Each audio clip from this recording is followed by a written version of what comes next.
Good evening, everyone. Good evening. Good evening, everyone. Good evening. Thank you so much for having me this afternoon. Again, my name is Shaun Gayle, Assistant City Manager and City Spokesperson for the City of Miramar. It is indeed an honor to be here this afternoon to share with you. As Susie mentioned, who was in the room, I realize that we have a wide cross-section of individuals here this afternoon. And in sharing today, I brought my notes because, as Allison said about time, I am also a stickler for time, so I want to be respectful of your time. So even though I'm going to be sharing with you what is innate to me and what I know, I want to be respectful of your time. And I really loved the topic tonight. It says, creating a plan for success in college and life. Because a lot of times, you know, when we start college, we think we're going to be the greatest thing since sliced bread. And then we graduate and life starts to happen. And then it's a culture shock sometimes. And it can be very discouraging. But if we have the right focus and the right thought process going ahead, we can make it. So I want to start out this evening by telling you a little story. I was raised mostly by my grandmother, and my grandmother was a very strong proponent of school choice. It happened a very sunny Sunday afternoon when we had a Parent-Teachers Association meeting. And PTA meetings were held on Sundays, and it was okay because there was a large playground. Now, I wasn't allowed to go on the playground. I had to sit right next to my grandmother. So when I went home after school every evening, my grandmother, now I'm 9 years old, my grandmother would check my books every single day. And I just thought she was checking just to see my penmanship because that was huge back then. And I thought that's what she was checking. But my grandmother was actually checking every single grammar, every single sentence, and every single math problem. It was such a math problem that created a drastic change in my young life. My grandma took my book one evening, and when she went to check it, she returned with a brand new book with no explanation. I didn't argue. I couldn't argue. So I took the new book and I went to school the next day. Now it was time for parent-teachers meeting. So my grandma showed up. I was sitting next to her. The meeting progressed. Then she pulled out the old book. She opened it to the page the last page I wrote on. It was a math problem that I had. I had 9 and 6. And if you add that, what do you get? 15. Thank you. So I thought too. The teacher, however, in all her wisdom, changed that to 16. My grandma took the book and took it to the principal and said, your teachers are not qualified to teach my grandchild. That did not just point out an error. The drastic change that created was, before I knew it, I was registered for a different school 3 towns away. The problem with that is, it wasn't minutes to walk, it was hours to walk. I had no choice, because this school was no longer an option for my grandmother. So I now walked hours to go to school. When I stood and looked ahead, sometimes I wondered, how am I going to make it? My chores didn't change, by the way. I had the same chores I had to wake up and do before I got to school, and I had better get there on time, because back then the principal stood by the gate with a whip. And so you dare not be late, because that was a consequence of being late. Do you see how time management became my new occupation? So now at the age of 10, I had to plan my time to walk for hours to get to school on time, and my books were going to be checked at the end of each day just the same. So I took my exams. I passed the exams for the high school, the best high school in the area. I graduated high school like my grandmother expected me to. After graduation, with 5 siblings, college was not an option. There were 2 things that were an option. If you wanted to be a teacher, the government would pay for that. If you wanted to be a nurse, the government would pay for that. If you wanted to be anything else, it was on your dime. So what did I do? I got a job and I started going to school at night. I had to take 2 and sometimes 3 buses to get home at night after working all day. And so this was by no means easy. I say that to share this with you, that by the time I came to this country, I was oriented in overcoming obstacles. And so there was no obstacle that I would face to education that would stop me from pursuing education. There were courses that I took back home that I would have to retake here. It paled in comparison to walking what I later found out was 15 miles one way to go to a school 3 towns away, because my grandmother wanted more from me than was being offered in the community where I lived. So you must understand, when I view education, I didn't just view it as something that was, oh, okay, I can do this. I viewed this as something that was a must, and I could not allow an obstacle to prevent me from accomplishing it. What I want to share with you today is that sometimes along the way we seem to take the path that is easiest. I came here, got a job before I started furthering my education. It wasn't enough for me to just have a job. I wanted to do better and get more. I was a hard worker, and I was told at one point, you're a good worker, but you don't have the degree. I purposed in my mind that that was the only time that I was ever going to hear that comment. That I was a good worker, but I did not have the degree. By this time, I was a wife and a mother, and now I had a job. But that was the day when I found my why. That was the why for me.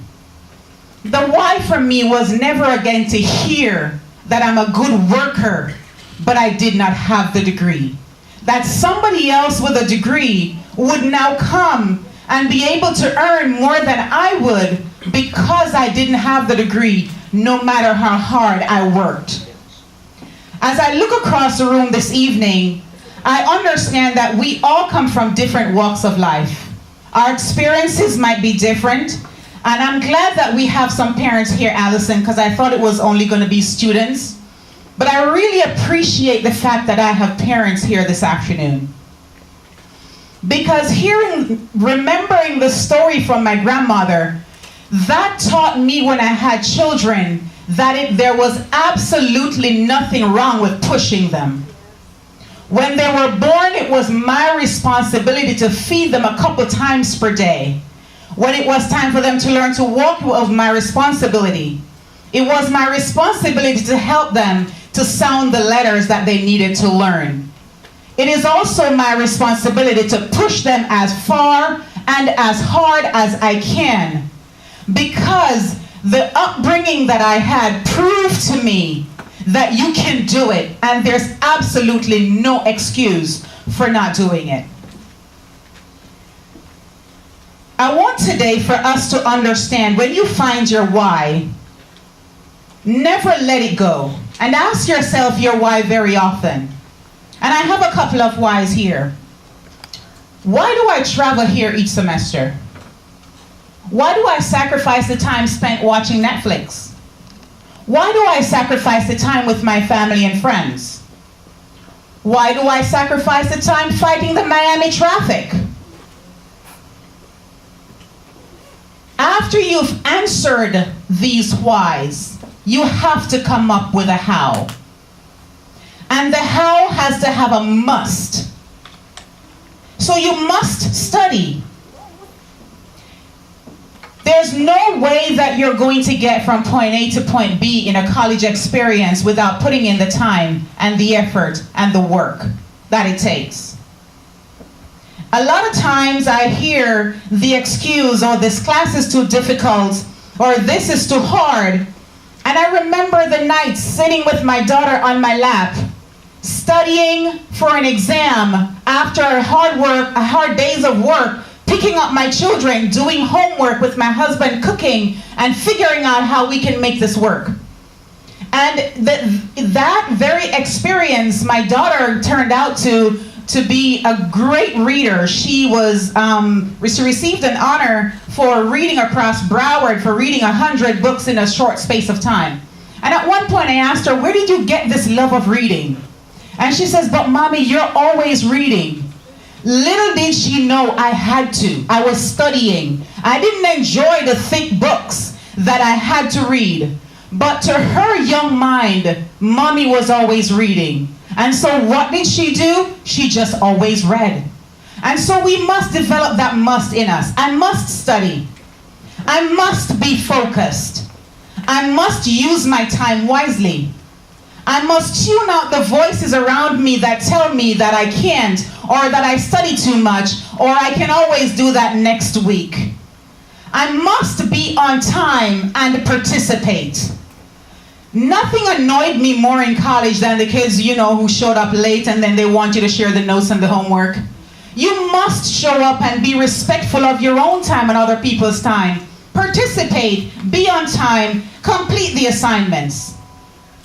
Now, there are some of us in this room who may be first-generation college students, and we don't have those examples to reach for. That auntie or that mom or that dad who went to college and can help us through the college experience. Sometimes we're torn between working and helping the family in some way or going to college. Sometimes it's just not having that support of someone to say, you can do this, let me encourage you. And all these factors sometimes drive fear and doubt into the decision to go to college. I would like to leave a poem with you, and this poem was from Napoleon Hill's famous book, Think and Grow Rich. It says, if you think you're beaten, you are. If you think you dare not, you don't. If you like to win but think you can't, it's almost certain you won't. If you think you lose, you've lost. For out in the world we find success begins with a fellow's will. It's all in the state of mind. If you think you're outclassed, you are. If you've got to aim high to rise. You've got to be sure of yourself before you can ever win a prize. Life's battles don't always go to the strongest or fastest man, but sooner or late, the man who wins is the man who thinks he can. So I'd like to lay a charge today. I'd like to charge you to set your goal high. Set your graduation date from the very first day you start. Tell yourself, this is the day I'm going to graduate. Impress yourself with the idea of the completion of the task that you've just embarked on. Convince yourself, convince your subconscious, convince everything within you that this is achievable and that you're going to do it. Make your plans fit into your new goal. Set your goal and make all your plans fit into that goal. It is easy to get sidetracked. It is easy to say, I can do this next year. It is easy to say, I can just go back next semester. But you understand that time waits for no man. So you have just wasted one semester when if you had stuck it out, you would have completed because time would have passed. And so now is always the right time to do whatever it is you want to do. I wasn't sure I could do it at 10 years old when I had to walk 15 miles, 3 towns away to go to school. By the time I came home, I was so tired and worn out. And if you think that that was going to buy me some sympathy from my grandma, do you know what my grandma would always say? She would always repeat this to me, and I've written it down so many times. She would say, the heights by great men, reached and kept, were not attained by sudden flight, but they, while their companions slept, were toiling upward through the night. And so that, the repetition of that in my mind told me that there would be no sympathy after I've walked, after I've studied, after I've labored in the books. It told me that there wouldn't be any sympathy because you can do it. And so today I just leave with you, you can do it. The decision is yours. When my daughter graduated high school, there were no two ways about it. You are going to go to college. You are going to study hard. You are going to do it. If it means being up late at night if you're a night person, if it means waking up early if you're a morning person, the people who love those 8 o'clock classes, and some other folks are still asleep and have not woken up, whatever works for you, make it work. And don't make success an option. Make it your must. Make it the answer to your why. And impress yourself with the idea of your success. Make the other people around you believe in your success. Act the way you want to be. Feel the way you want to be. And compel the universe and life and those around you to come on your side. If the conversations that they're having with you are really not up your alley, strike up a conversation from a textbook or two and see how they like that sometimes. They might either join in or they might just leave you alone. But at the end of the day, your success is your responsibility. My success was my responsibility, and I was not willing to take no for an answer. So whether I had a family or a full-time job and going to school full-time at the same time, I was destined to succeed because I made it my passion. So I thank you this afternoon for allowing me to share with you what I hope was enlightening and uplifting to you. And to you I say, I wish you all the success. Parents, I wish you all the success. The sacrifices sometimes that we make us feel more joyful for graduation than our children. But at the end of the day, everyone succeeds when we all do our best. Thank you so much and have a great evening.